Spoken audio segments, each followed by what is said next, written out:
Rob Dillingham is a natural scorer, and what the difference is between him and other players is that he uses his mind more than his attributes.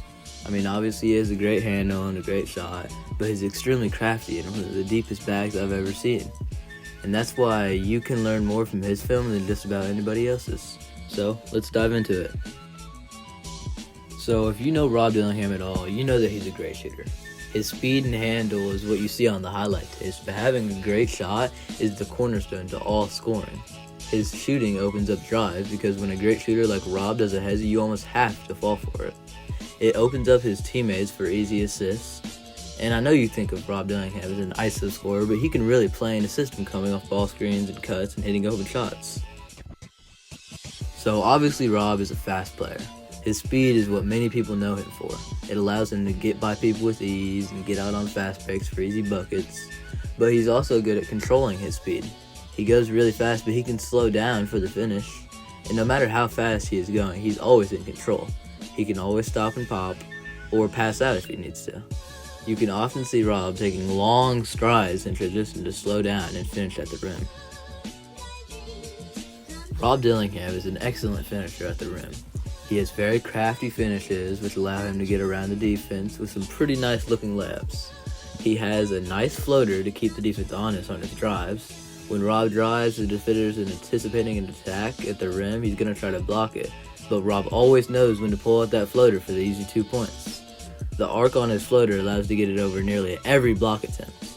If you don't have a floater game as a guard, you're doing something wrong and should fix it right now. If you get a floater game as good as Rob's, you could probably add 4 or 5 points every game, and that would stack up quick.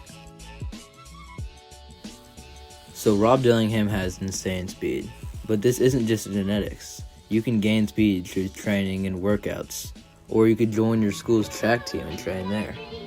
But Rob Dillingham's speed allows him to get buckets that nobody else can. As you can see here, his speed lets him get way in front of everybody for the easy dunk and transition.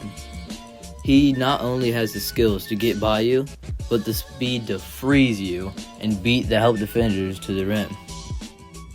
And when someone is that fast, it prompts you to step back and hope not to get blown by. And you know what happens when you don't guard up. Rob Dillingham has an extremely deep bag, and we can learn a lot from some of these moves and maybe add some of them to our bag. Right here you can see Rob uses the ball screen to get leverage on the defender. His hips are completely turned, and Rob seeing this does a cross to make him flip his hips, and when Rob does the step back, the defender has no chance to contest it. So turning the defender's hip brings up our next segment, and Rob is very good at this. But why do I even care about turning their hips? They're still on you. Yeah, you're right. But when you turn the hips, it makes your life completely easier. If their hips are turned, you can snatch back, which Rob Dillingham loves to do. You also just have overall leverage of where the defender goes. Right here, he turns the defender's hips and blows right by him. But on this play, he turns the defender's hips and it just snatches back for the open shot. Any great scorer in the history of basketball has been confident, and Rob is no different. He doesn't hesitate to shoot open jumpers, and he can miss 10 shots and be just as eager to shoot that 11th shot as he was the first shot.